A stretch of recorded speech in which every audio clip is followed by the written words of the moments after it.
Ram Sita serial October 3 நாளைக்கான எபிசோடுக்கான review தான் இந்த வீடியோவில் நாம இப்போ பார்க்க போகிறோம். வீடியோக்குள்ளே போகிறதுக்கு முன்னாடி நம்ம சேனலை ஃபர்ஸ்ட் டைம் பார்க்குறவங்க சப்ஸ்கிரைப் பண்ணிக்கோங்க. எபிசோடு ஸ்டார்டிங்கில் என்ன நடக்குதுன்னா, சேது வந்துட்டு சத்யா, பிரியா, அஞ்சலி 3 பேரையும் அடிச்சிட்டு இருக்காரு. அந்த நேரம் வந்துட்டு சுபாஷ் கேட்குறாங்க, அண்ணாப்பா உன்னா பிள்ளைங்களை விடுங்க அப்படின்னு சொல்லிட்டு, ஓம் புத்தி தினடா உன் பிள்ளைங்களுக்கு வரும் அப்படிங்கிற மாதிரி பேசுகிறாங்க. அப்போ அர்ச்சனை கேட்குறாங்க, என்ன நீங்கள் என் பிள்ளைங்களையும் அடிக்கிறீங்க, அதை கேள்வி கேட்டால் என் புருஷனையும் வந்துட்டு மரியாதை குறைவாக பேசுகிறீங்க அப்படின்னு சொல்லிட்டு கேட்குறாங்க. நாங்களே இன்ன வரைக்கும் என் பிள்ளைங்களை அடித்ததில்லை அப்படின்னு சொல்கிறாங்க. அப்போது சேது சொல்கிறாரு, உன் புருஷனுக்கு சப்போர்ட் வாங்குற, உன் புருஷன் என்ன பண்ணான்னு தெரிஞ்சா நீ ஏன் அவனை வெறுத்துருவ அப்படின்னு சொல்கிறாங்க. அவர் என்னமோ பண்ணிட்டு போகிறாரு, அப்படி அவர் எந்த தப்பும் பண்ணலை, ஒருவேளை பண்ணியிருந்தாலும் உங்கள் தம்பி தானே, உங்களை மாதிரி தானே இருப்பார் அப்படின்னு சொல்கிறாங்க. உடனே அக்கா உங்களுக்கு என்ன ஆச்சு அப்படின்னு சொல்லிட்டு கேட்குறாங்க. அதுக்கப்புறமா சத்யாவையும் பிரியாவையும் மட்டும் தனியாக கூட்டிகிட்டு போகிறாங்க. வாங்கடி அப்படின்னு சொல்லிட்டு அஞ்சலி அதே இடத்துல தான் நின்றுட்டுருக்காங்க. அடுத்து வந்துட்டு சீதாவோட அப்பா இன்ஸ்பெக்டர் தான் காமிக்கிறாங்க. இன்ஸ்பெக்டர் வந்துட்டு சீதா இருக்கிற ஏரியாவுக்கு வராங்க. அங்கே இருக்கிற பசங்கள்கிட்ட கேட்குறாங்க, என்னடா வேலைக்கெல்லாம் எதுவும் போகலையா, வெட்டித்தனமாக சுற்றிட்டு இருக்கீங்க, இது மாதிரி கூட்டமாக கும்பலாக சேர்ந்து நிற்கக்கூடாது அப்படின்னு சொல்லிட்டு மிரட்டிட்டு வராரு. ஆமாம், இந்த ஏரியாவில் புதுசாக யாரோ குடியிருந்துருக்காங்களாமே, எங்கே இருக்க அவங்க வீடு அப்படின்னு கேட்குறாங்க. அந்த வீட்டை வந்து இந்த பசங்க காமிச்சு விடுறாங்க. பக்கத்தில் இருக்கவங்கள்ட்டெல்லாம் கேட்குறாங்க, இந்த வீட்டுக்கு குடியிருந்துருக்கவங்க எப்படியாப்பட்டவங்க, என்ன வேலை பார்க்குறாங்கன்னு.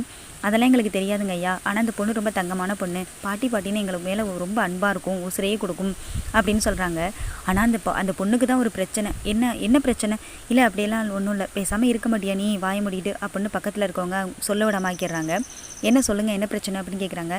இல்லைங்கய்யா, அந்த ஏரியாவில் வந்துட்டு பசங்க சீட்டு விளையாடுவாங்க, அதை தான் சொல்லிட்டு இருக்காங்க. சீட்டு விளையாடுறது இந்த மாதிரி எல்லாம் இனிமேல் கண்டேன் தொலைச்சி கட்டிடுவேன் அப்படின்னு சொல்கிறாங்க.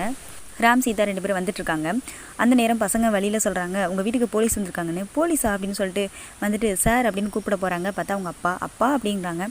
அப்பாவா அப்படின்னு சொல்லிட்டு பக்கத்தில் இருக்கவங்களாம் ரொம்ப மிரண்டு போகிறாங்க. ஆமாம், இவங்க எங்கள் அப்பா, எங்கள் ஊரில் இன்ஸ்பெக்டர் அப்படின்னு சொல்கிறாங்க. சார் அதுக்குள்ளே எங்களையெல்லாம் கொலை நடுங்க வச்சுட்டிங்களே, இன்ஸ்பெக்டரில் அப்படி தான் மிரட்டுவேன் அப்படின்னு சொல்கிறாங்க. அப்பா உள்ளே வாங்கப்பான்னு கூட்டிகிட்டு போயிட்டு சேரில் உட்கார வைக்கிறாங்க. வேணாமா, பரவாயில்ல இருக்கட்டும், என்னம்மா அந்த வீடு இப்படி இருக்குது, என்னம்மாப்பில் நீங்கள் எவ்வளோ பெரிய வீட்டில் வாழ்ந்தவங்க, இந்த வீட்டில் வந்து எப்படி இருக்க முடியுது உங்களால், வாங்க நான் வீடு பார்த்து தரேன்னு சொல்கிறாங்க. இல்லைப்பா பரவாயில்ல இருக்கட்டும், எனக்கு பாஸுக்கு இந்த வீடே ரொம்ப சிறந்ததாக இருக்குன்னு சொல்கிறாங்க. துரையும் கூட தான் இருக்காரு. அப்போது சேர் எடுத்து போடும்போது என்னம்மா கையில் கட்டுன்னு கேட்குறாங்க. ஒன்றும் இல்லைப்பா சும்மா தான். என்னம்மா சொல்லு, என்னாச்சு சீதா அப்படின்னு கேட்குறாங்க. பதறாங்க அவங்க அப்பா. இல்லைப்பா அதெல்லாம் ஒன்றும் இல்லை, நீங்கள் உட்காருங்க, நான் காஃபி போட்டு வரேங்கிறாங்க. சீதா உனக்கு வேணா ரிஸ்க்கு, நான் போட்டு வரேன் காஃபிங்கிறாங்க. இல்லை பாஸ் நீங்கள் போட்டால் அப்பா நல்லா காஃபியே குடிக்க முடியாது, நானே போட்டு வரேன்னு சொல்கிறாங்க. 2 பேரும் ஒருத்தருக்கு ஒருத்தர் ரொம்ப அன்பாக ஜாலியாக பேசிக்கிறத பார்த்து அப்பா வந்து ரொம்ப சந்தோஷப்பட்டு இருக்காரு. அப்போ வந்துட்டு துரை என்ன சொல்கிறாங்கன்னா, கையில் கட்டுருக்குல்ல அதை பார்த்து உண்மையான கதையை கேட்டால் நீங்கள் ரொம்ப அதிர்ச்சி ஆயிடுவீங்க. அதிர்ச்சியாவா, என்ன விஷயம் அப்படின்னு கேட்குறாங்க. அது ஒன்றும் இல்லைப்பா, குக்கரில் வந்துட்டு சமைக்கும் போது சுட்டுக்கிட்டேன், அதான் கட்டு போட்டிருக்கோம். அப்படியே மாப்பிள்ள, ஆமாங்க மாமா அப்படின்னு சொல்கிறாங்க.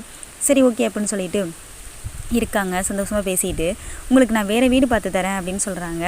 இந்த வீடே நீங்கள் பார்த்து கொடுத்தது தானே மாமா? நான் பார்த்து கொடுத்தேனா? ஆமாம், நீங்கள் சீதாவுக்கு போட்ட வலையில் வச்சு தான் நாங்கள் வந்து அட்வான்ஸ் எல்லாம் கொடுத்தோம் அப்படின்னு சொல்கிறாங்க.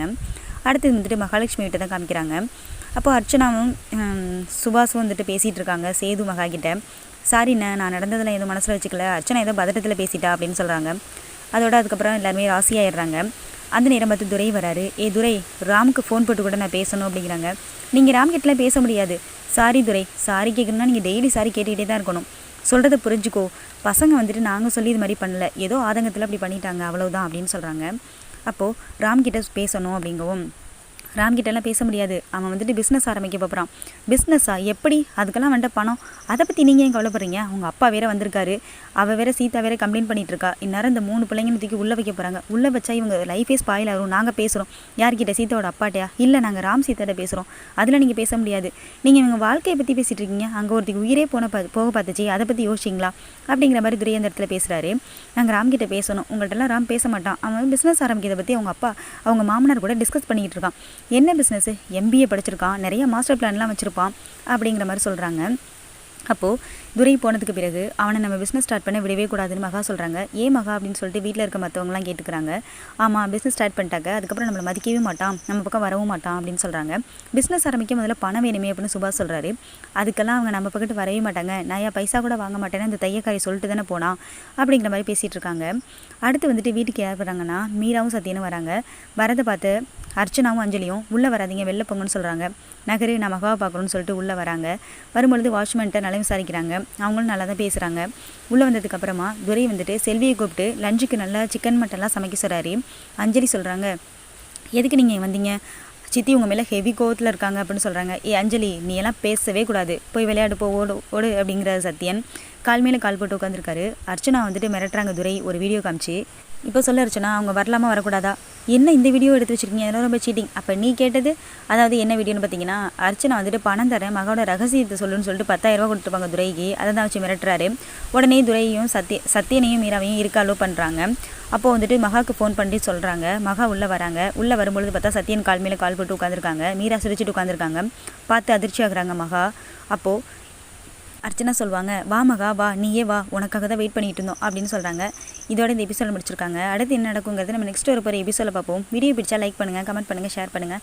நம்ம சேனலை ஃபஸ்ட் டைம் பார்க்குறவங்க பிடிச்சிருந்தா சப்ஸ்கிரைப் பண்ணிக்கோங்க.